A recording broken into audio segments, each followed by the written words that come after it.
Right. సత్యం గారు, Japan ప్రధాని టకైచి యుద్ధం గురించి చాలా ఆందోళన వ్యక్తం చేశారు. అంటే వైపేమో గ్లోబల్ ఎకానమీ అలాగే భద్రతకు సంబంధించి ఆయన చాలా ఆందోళన వ్యక్తం చేశారు. మరోవైపేమో ప్రపంచ శాంతి అనేది ట్రంప్ ద్వారా మాత్రమే సాధ్యమవుతుంది అని చాలా ప్రశంసిస్తూ మాట్లాడారు. అంటే ఈ రెండు స్టేట్మెంట్స్ని మనం ఎలా రిసీవ్ చేసుకోవాలంటారు? ఇప్పటివరకు చేసిన యుద్ధంలో వారానికి $10 బిలియన్ ఖర్చు అవుతుందని అంచనా వచ్చింది. ఇప్పుడు 3 వారాల్లో దరిదాపు $30 బిలియన్ ఖర్చు అయిందని ఒక అంచనా.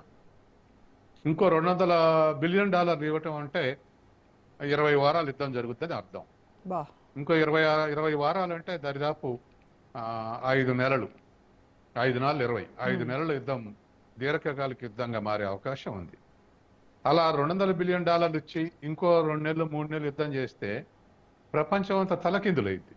కరెక్ట్. కారుముజ్జు జలసంధి నుంచి తిరిగి రావాలంటే, రెడ్ సీ నుంచి రావాలంటేనే అష్ట కష్టాలు పడుతుంది. పురిటి నొప్పులు పడుతున్నాయి అన్ని దేశాలు. ఎట్లా రావాలి, ఖర్చు ఎక్కువైంది, 5-6 రెట్లు ఖర్చు ఎక్కువైద్దని. కాబట్టి అట్లా వచ్చినా అది అందరికి అందుబాటు లేదు. ఒక సౌదీ అరేబియాకు ఉంది, కానీ సౌదీ అరేబియాలో పైప్ లైన్ నార్త్ ఎండ్ ఉన్నాయి, అంటే గల్ఫ్లోకే వచ్చినాయి.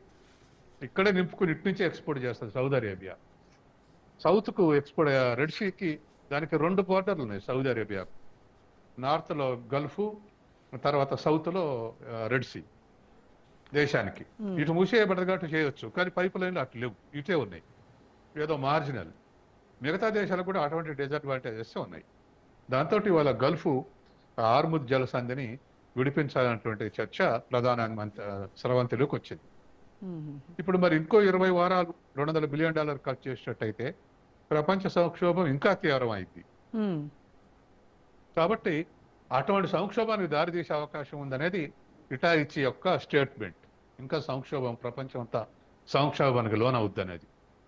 ఇక రెండోది, ట్రంప్ మాత్రం ఆ శక్తి ఉంది అని అంటే వాస్తవమే. తను ఉపసంహరిస్తే యుద్ధం ఆగిపోద్ది, లేదా ఇజ్రాయెల్ చెప్తే యుద్ధం ఆగిపోద్ది. తన చేతుల్లోనే ఉంది.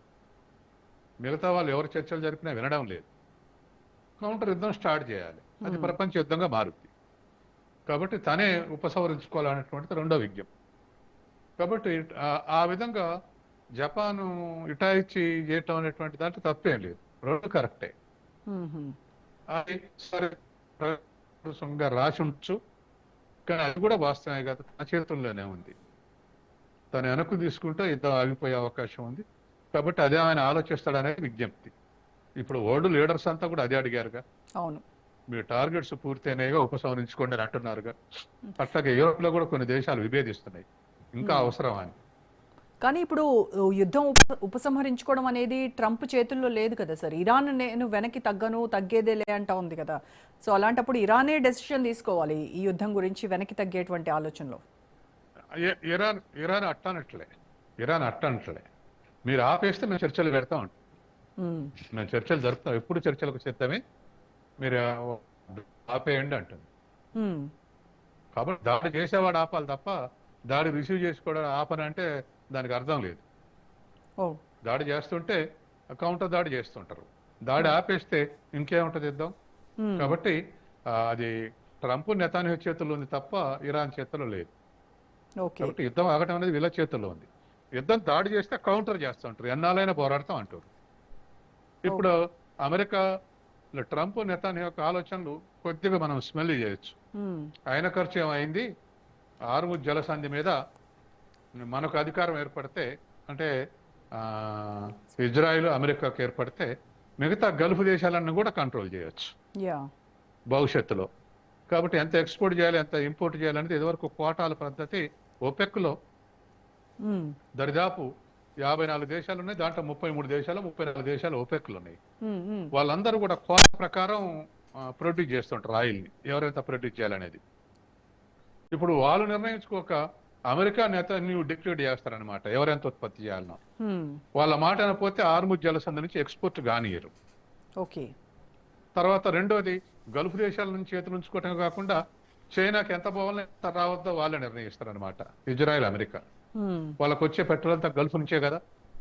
అట్లా తర్వాత అమెరికాకు ముఖం మీద ఉన్న శత్రువు చైనా అయితే గర్భంలో ఉన్న శత్రువు జపాన్.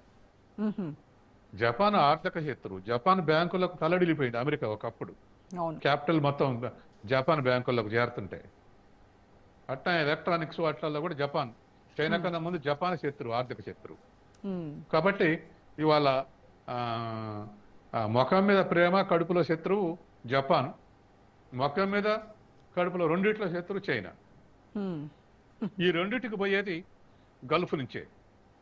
కాబట్టి గల్ఫ్ వాళ్ళ కంట్రోల్లోకి వస్తే ప్రొడ్యూస్ చేసేటువంటి గల్ఫ్ దేశాలని తన చేతులు ఉంటాయి. 8 కంట్రీస్ రిసీవ్ చేసుకున్నటువంటి ఏషియన్ కంట్రీస్ అంతా తన చేతుల్లోనే ఉంటాయి.